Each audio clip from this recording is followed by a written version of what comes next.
चलिए मंगलाचरण करते हैं। तिहुवणतिलयं देवं वन्दिता तिहुवणिन्दपरिपूज्यं वोच्छम् अणुपेहाओ भवीयजनानंद जननीयो। बोलिए श्री खजराट संभवनाथ भगवान की जय। आचार्य श्री कुमार स्वामी की जय। आचार्य गुरुवर विद्यासागर समय सागर जी महाराज की जय। निर्यापक श्रमण मुनि पुंगव श्री 108 सुधा सागर जी महाराज की जय। हम सभी बड़े ही सौभाग्यशाली हैं जो हमें आचार्य कुमार स्वामी के महान ग्रंथ कत्तिगेयानुपेक्षा कार्तिकेयानुप्रेक्षा के अध्ययन का अवसर मिल रहा है। 12 भावनाओं में निर्जरा भावना चल रही है। आज हम 2 गाथाओं का अध्ययन करेंगे, क्रमशः गाथा क्रमांक 110 और 111। ऐसे कौन हैं जिनकी विपुल मात्रा में निर्जरा होती है, इसका वर्णन आचार्य कुमार स्वामी कर रहे हैं। प्रारंभ करते हैं। गाथा क्रमांक 110 उच्चारण। ऋण ऋण मोयणम ऋणमोयणम ऋणमोयणम व मर्णै आधाना पुराणा मर्णै मर्णै जो ओवसग्गम आधा पूरा गा ओवसग्गम परिसहम तिव्वम आधा पूरा तिव्वम पावफलम में एदम मया बी जम संचिदम पुव्वम आधा पूरा पुव्वम ऋणमोयणं वमर्णै जो ओवसग्गं परिसहं तिव्वं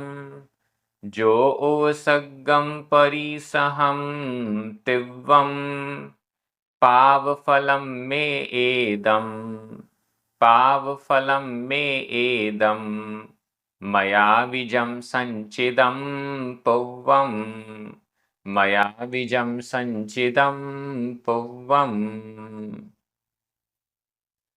बहुत अच्छी गाथा। कौन है जो विपुल मात्रा में निर्जरा करते हैं? कौन है, कैसे हैं, क्या सोचते हैं, क्या करते हैं जो विपुल मात्रा में, बहुत बड़ी मात्रा में निर्जरा करते हैं? ऋणमोयणम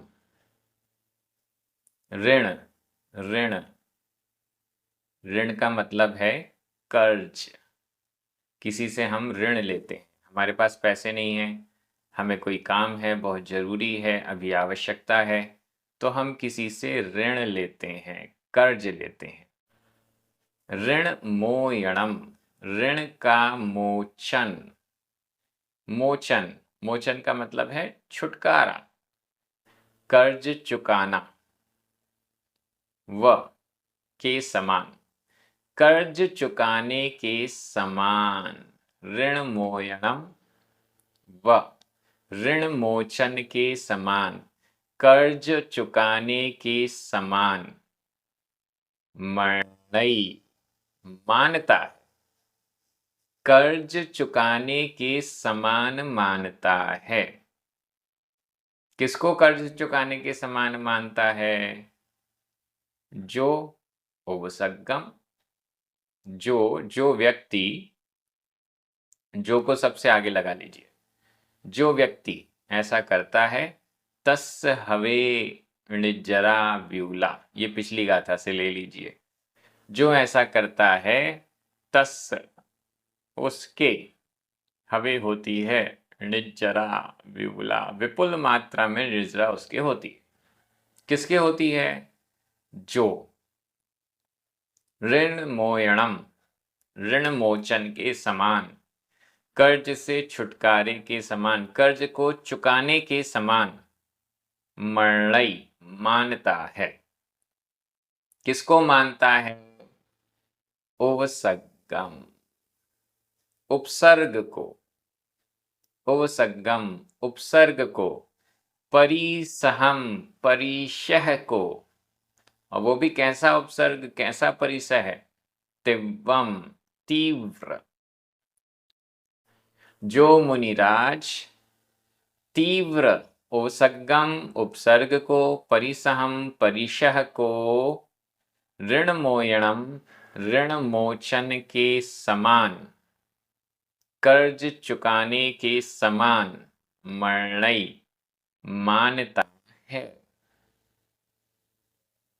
उसके विपुल मात्रा में निर्जरा होती है।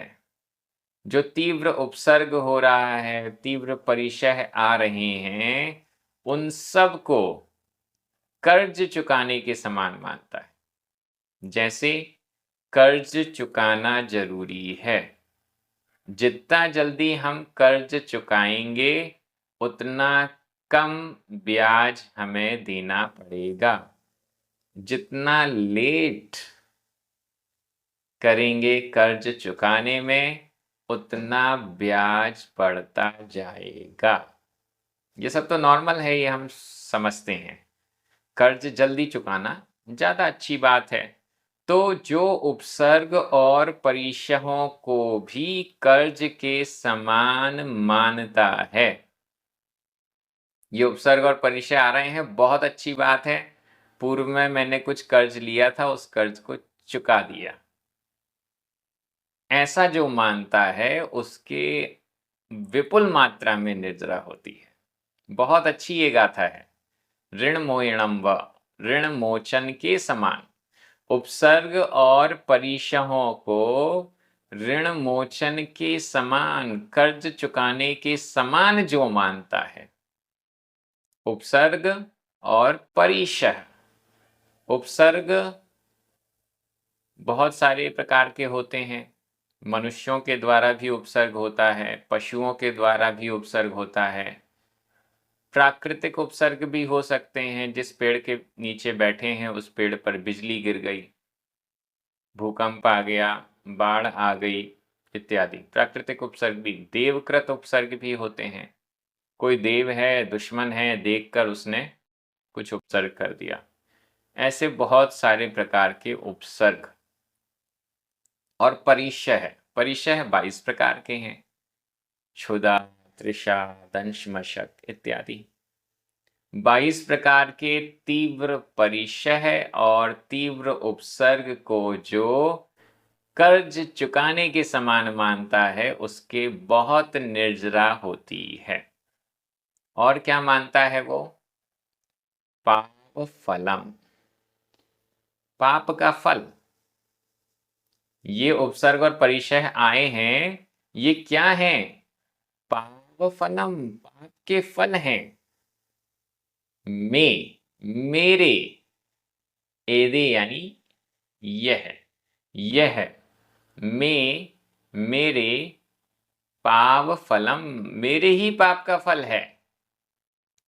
उपसर्ग आ रहे हैं, परिशह सहन करना पड़ रहा है, कष्ट सहन करना पड़ रहा है। क्या सोचते हैं? पहली बात तो सोचते हैं ये तो ऋण का मोचन है, कर्ज चुका रहा हूं, कोई दिक्कत नहीं, चुकाना ही चाहिए। हमने किसी से 5 लाख रुपए लिए, अब वो 5 लाख चुकाने तो हैं, नहीं चुकाएंगे तो उसका ब्याज बढ़ता जाएगा, उसका बोझ हमारे सिर पर बना रहेगा, टेंशन बनी रहेगी। चुका देंगे तो फ्री हो जाएंगे। उपसर्ग और परिचय आए, कर्जा है चुका दिया, जाने दो, बहुत अच्छा हुआ। यह जो मानता है वो निर्जरा कर रहा है।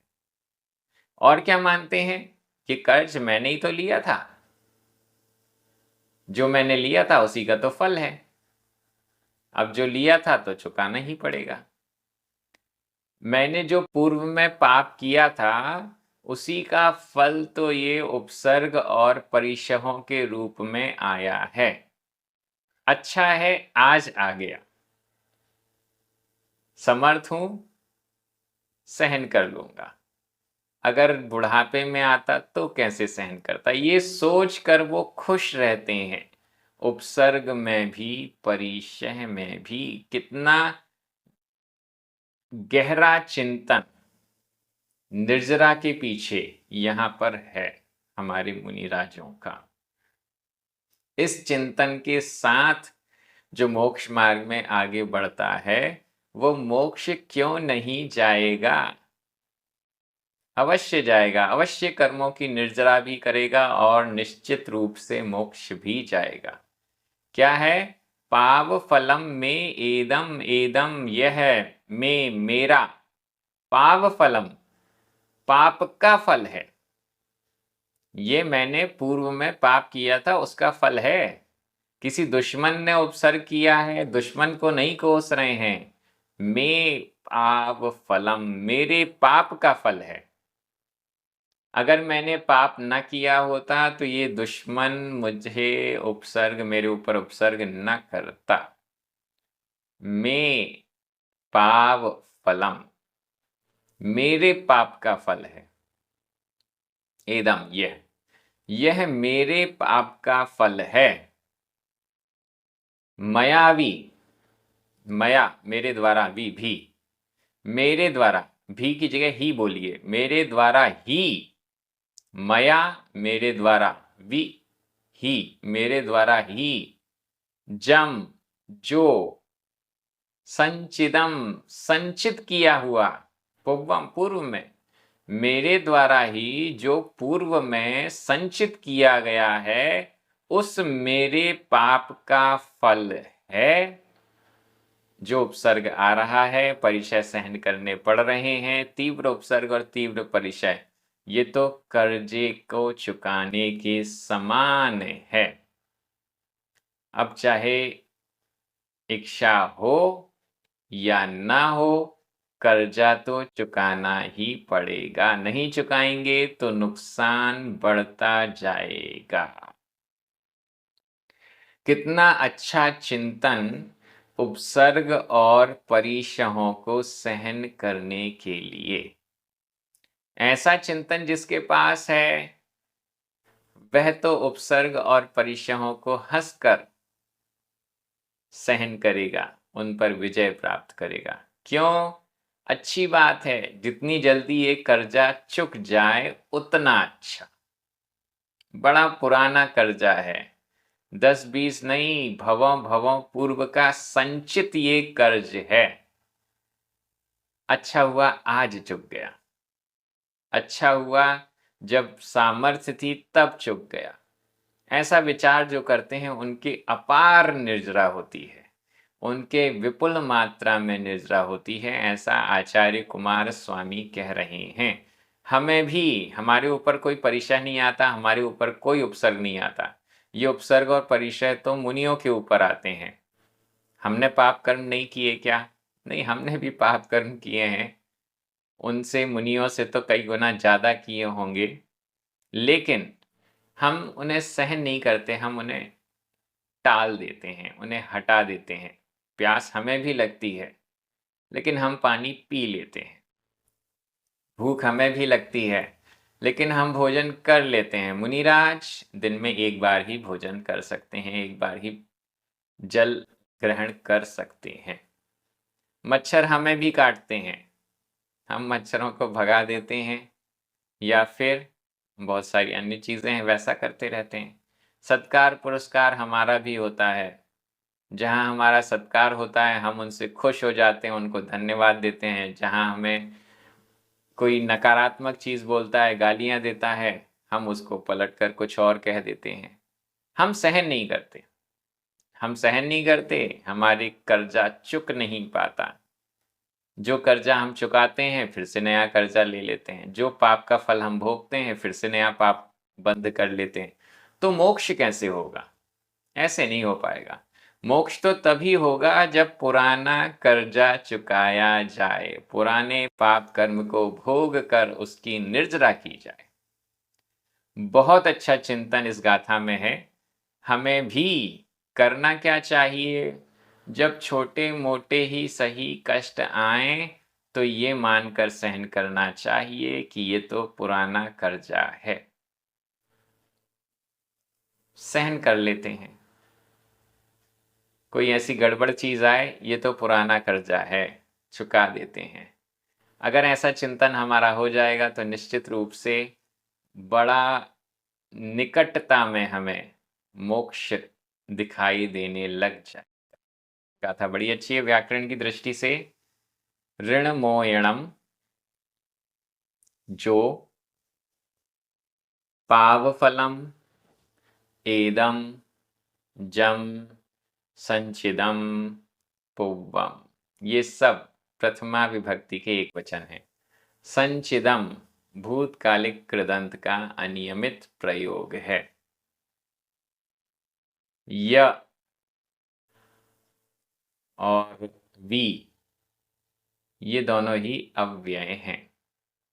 मरणई वर्तमान काल अन्य पुरुष एक वचन का क्रिया रूप है। ओसगम, परिसहम, तिव्वम ये तीनों ही द्वितीया विभक्ति के एक वचन हैं। में षष्ठी विभक्ति का एक वचन, मया तृतीया विभक्ति का एक वचन। लीजिए व्याकरण पूरी हो गई। मैं हिंदी अर्थ कर रहा हूं, आपकी नजर प्राकृत शब्दों पर जानी चाहिए। जो मुनिराज तीव्र उपसर्ग और परिशह को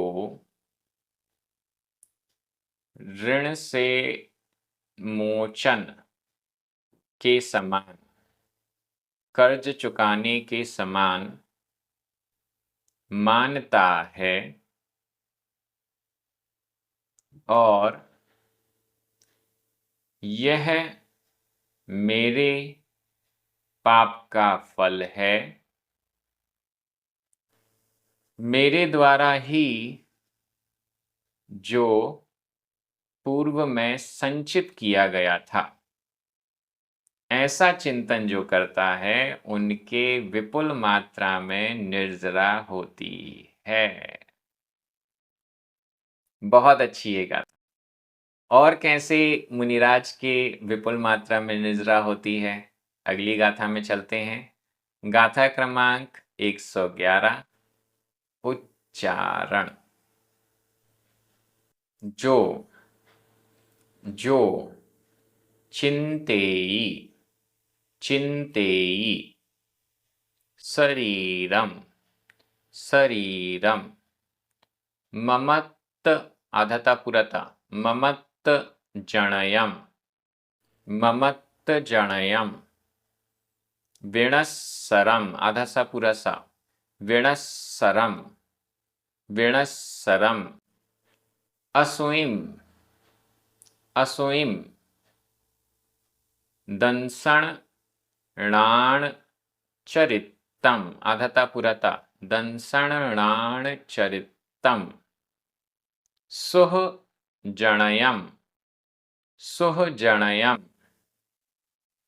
णिम्मलम अधमापुरमा, णिम्मलम, ऋक्षम, ऋक्षम। जो चिंतेयि शरीरम, जो चिंतेयि शरीरम, ममत्त जणयम विणस्सरम असुइम, ममत्त जणयम विणस्सरम असुइम, दंसणाण चरितम, दंसणाण चरितम, सुहृजनयं मृण्मलं मृच्छं, सुहृजनयं मृण्मलं मृच्छं। बहुत अच्छी गाथा। कौन से मुनिराज विपुल मात्रा में निर्जरा करते हैं?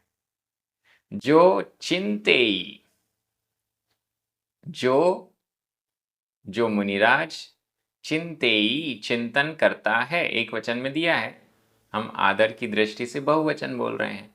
जो चिंतेई, जो चिंतन करता है। कैसा चिंतन करता है, कैसा विचार करता है? जो चिंतेई विचार करता है, चिंतन करता है, मान्यता रखता है। शरीरम, शरीरम शरीर को, जो शरीर को चिंतन करता है, जो शरीर के बारे में चिंतन करता है। कैसा चिंतन करता है? शरीर को क्या मानता है? ममत्त जणयम, तीन विशेषण है। ममत्त जणयम, विनस्सरम, अस्वयं। इन तीन विशेषणों से सहित जो शरीर को चिंतन करता है, वह विपुल मात्रा में कर्मों की निर्जरा करता है। क्या मानता है शरीर को? शरीर को तो हटाया जा नहीं सकता है, शरीर तो साथ में रहने ही वाला है। तो फिर क्या मानता है शरीर को? क्या सोचता है शरीर के बारे में? ममत्त जणयम, ममत्व को उत्पन्न करने वाला। जणयम जनक, ममत्व का जनक। ये शरीर कैसा है? ममत्व को उत्पन्न करने वाला है। ममत्व, मेरापन, मेरा मेरा मेरा, ममत्व को उत्पन्न करता है शरीर। शरीर ही ममत्व को उत्पन्न करता है, ऐसा जो चिंतन करता है। और क्या मानता है शरीर को? विनस्सरम, विनश्वर, नाशशील, हमेशा रहने वाला नहीं है, कभी ना कभी तो नष्ट हो ही जाएगा। विनश्वर मानता है। और कैसा मानता है? असुइम, असुचि, असुचि भावना आई थी। शरीर की अपवित्रता का चिंतन करना, असुचि भावना। असुइम, असुचि मानता है।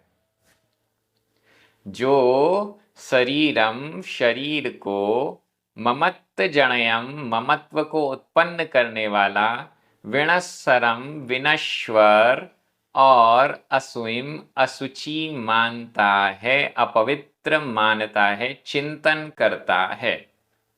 शरीर को ये तो बहुत खराब है, अपवित्र है, उसकी अपवित्रता का चिंतन करता है। वह मुनिराज भी कर्मों की विपुल मात्रा में निर्जरा करता है। जो शरीर को नश्वर मानता है, वो मुनिराज भी विपुल मात्रा में कर्मों की निर्जरा करते हैं। जो शरीर को ममत्व का जनक मानता है, वे मुनिराज भी कर्मों की विपुल मात्रा में निर्जरा करते हैं। शरीर को, शरीर के बारे में चिंतन तो करेंगे। क्यों? क्योंकि शरीर पास में है, शरीर में ही हम आत्मा के रूप में विराजमान हैं। शरीर के बारे में विचार चिंतन करना ही पड़ेगा। लेकिन क्या चिंतन?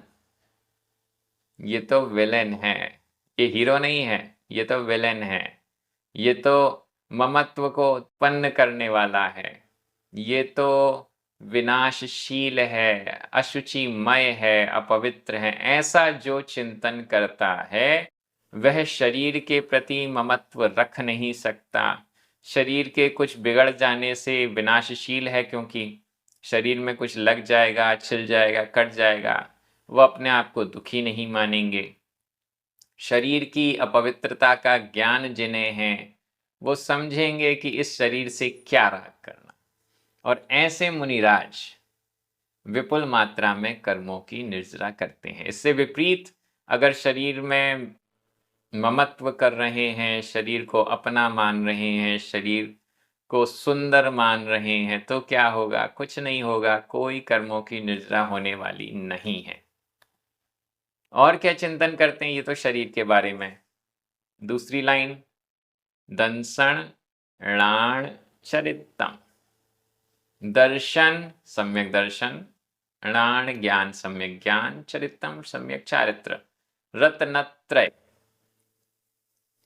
जो मुनिराज रत्नत्रय को, दर्शन ज्ञान और चारित्र को, रत्नत्रय को, मुनिराजों के पास दो ही चीजें हैं, एक तो जन्म से जो मिला वो शरीर, और दूसरा गुरु के द्वारा जो प्राप्त हुआ वह रत्नत्रय। रत्नत्रय, सम्यक दर्शन, सम्यक ज्ञान और सम्यक चारित्र, ये तीन रत्न, इसलिए रत्नत्रय। रत्नत्रय, इन तीन रत्नों को जो सुहजनयम, सुख का जनक, सुख को उत्पन्न करने वाला विचार करता है। शरीर तो ममत्व का जनक है, राग द्वेष का जनक है। रत्नत्रय सुहजनयम, सुख का जनक है, ऐसा चिंतन करता है। रत्नत्रय को सुख का जनक, निम्मलम निर्मल, नित्यम नित्य मानता है, विचार करता है। शरीर को विनश्वर अनित्य, रत्नत्रय को नित्यम नित्य। शरीर को असुचि अपवित्र, रत्नत्रय को निम्मलम निर्मल पवित्र। और क्या? शरीर को ममत्व का उत्पन्न करने वाला, राग द्वेष को उत्पन्न करने वाला, दुख उत्पन्न करने वाला, और रत्नत्रय को सुहजनयम, सुख उत्पन्न करने वाला। जो चिंतेयी, जो चिंतन करता है, जो विचार करता है, वह तीव्र विपुल मात्रा में कर्मों की निर्जरा करता है। एकदम स्पष्ट कर दिया गया है। शरीर के प्रति क्या विचारधारा है, रत्नत्रय के प्रति क्या विचारधारा है, ऐसी विचारधारा जो रखता है वो कर्मों की निर्जरा क्यों नहीं करेगा? विपुल मात्रा में कर्मों की निर्जरा ऐसे मुनिराज करते हैं। यह इस गाथा में स्पष्ट किया जा रहा है। हमारा भी विचार रत्नत्रय के विषय में ऐसा ही होना चाहिए, तब जाकर हम रत्नत्रय की ओर आगे बढ़ेंगे। हमारा भी विचार शरीर के बारे में ऐसा ही होना चाहिए, तब जाकर हम शरीर से ममत्व को छोड़ पाएंगे। बहुत अच्छी गाथा। व्याकरण की दृष्टि से जो प्रथमा विभक्ति का एक वचन है, चिंतेयी वर्तमान काल अन्य पुरुष एक वचन का क्रिया रूप है। इसके अलावा जो भी है वो सब द्वितीय विभक्ति का एक वचन। शरीरम ममत्त जनयम विणस्सरम असूइम, दंसणाण चरितम शुद्ध जनयम सुह जनयम निम्मलम और नित्यम, ये सब द्वितीय विभक्ति के एक वचन हैं। इस प्रकार से व्याकरण हो गया। मैं हिंदी अर्थ कर रहा हूं, आपकी नजर प्राकृत शब्दों पर जानी चाहिए। जो शरीर को ममत्व का जनक, विनाशशील और अपवित्र विचार करता है तथा दर्शन ज्ञान और चारित्र को सुख का जनक, निर्मल और नित्य विचार करता है, वह विपुल मात्रा में निर्जरा करता है। उसकी विपुल मात्रा में निर्जरा होती है। इस प्रकार से हमारी दोनों गाथाएं विपुल मात्रा में निर्जरा कराने वाली हैं। हम भी अगर इनको समझ जाएंगे और इस रास्ते में आगे बढ़ेंगे तो निश्चित रूप से हम भी कर्मों की निर्जरा बहुत अच्छे से कर सकेंगे और मोक्ष मार्ग को प्रशस्त कर पाएंगे। यही भावना है कि हम भी कर्मों की निर्जरा करें, मोक्ष मार्ग में आगे बढ़ें। यह स्वाध्याय का क्रम इसी प्रकार से जारी रहेगा। अपने मित्रों को, परिचितों को, सभी को स्वाध्याय से जोड़िए। प्राकृत प्रशिक्षण यूट्यूब चैनल को जरूर सब्सक्राइब कीजिए। जिनवाणी स्तुति करें, 9 बार णमोकार मंत्र पढ़ें। सभी को जय जिनेन्द्र।